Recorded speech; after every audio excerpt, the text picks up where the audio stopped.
இன்னொரு அறிவிப்பு. என்ன அறிவிப்பு என்று கேட்டால் ஒரு சிறப்பு அறிவிப்பு. இவ்வளோ பேசிட்டு எதுவும் சொல்லாமல் போயிட்டா பன்னீர்செல்வமும் கணேசனும் என்னை விடமாட்டாங்க.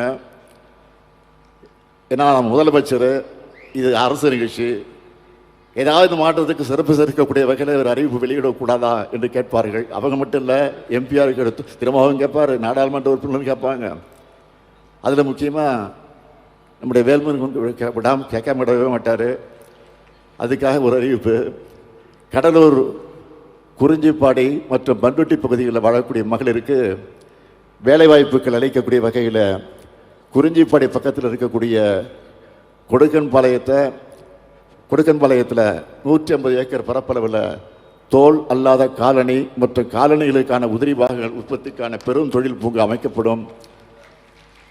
சுற்றுச்சூழலுக்கு எந்த விதத்திலும் பாதிப்பு ஏற்படாத வகையில் 75 கோடி ரூபாய் செலவில் அமைக்கப்பட உள்ள இந்த தொழில் பூங்காவில் சுமார் 12,000 பெண்களுக்கு வேலைவாய்ப்பு கிடைக்கும். இப்படி ஒடுக்கப்பட்டோர், பிற்படுத்தப்பட்டோர், மகளிர், மாணவர், விவசாயிகள் எல்லாருக்கும் எல்லாம் வழங்கி என்றும் உங்களுடன் இந்த ஸ்டாலின் நிற்பேன் நிற்பேன் நிற்பேன். நன்றி, வணக்கம். பிளே ஸ்டோர் மற்றும் ஆப் ஸ்டோரில் இருந்து பாலிமர் செயலியை QR கோடு மூலம் பதிவிறக்கம் செய்யுங்கள்.